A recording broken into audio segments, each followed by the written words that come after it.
जळगाव जिल्ह्यातील फैजपूर येथील कर्तव्यदक्ष पोलीस निरीक्षक सहाय्यक पोलीस निरीक्षक मोताळे साहेब आल्यापासून निवडणूक शांततेत पार पडली। तसेच फैजपूर सावदा हा परिसर अत्यंत गुन्हेगारी तसेच 2 दिवसांचं या ठिकाणी मोठं समाजांचं वास्तव्य आहे।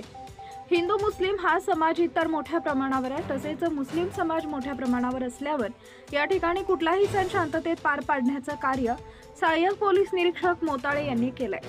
कारण फैजपूर पोलीस स्टेशन अंतर्गत आदिवासी समाज मुस्लिम समाज हा मोठ्या प्रमाणात असल्यामुळे या ठिकाणी अनेकदा वातावरण खराब होण्याची शक्यता वर्तवली जाते।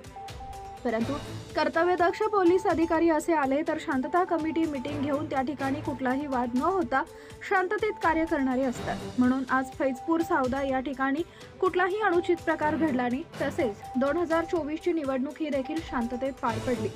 2 नंबरचे धंदे देखील बंद करण्यामध्ये यश मिळवता आले। अशा अधिकाऱ्यांमुळे शांततेत 2 समाजाला ठेवणं अत्यंत अवघड असतं। परंतु या ठिकाणी नवीन आलेल्या अधिकाऱ्यांनी सर्व समाजाला हाताशी घेऊन त्यांचे विचारांचा व त्यांच्या मार्गदर्शनाखाली या निवडणुका देखील शांततेत पार पाडल्या। म्हणून सहाय्यक पोलीस निरीक्षक मोताळे यांना प्राइम वारचा वतीनं हार्दिक शुभेच्छा। Subscribe now and press the bell icon. Never miss an update.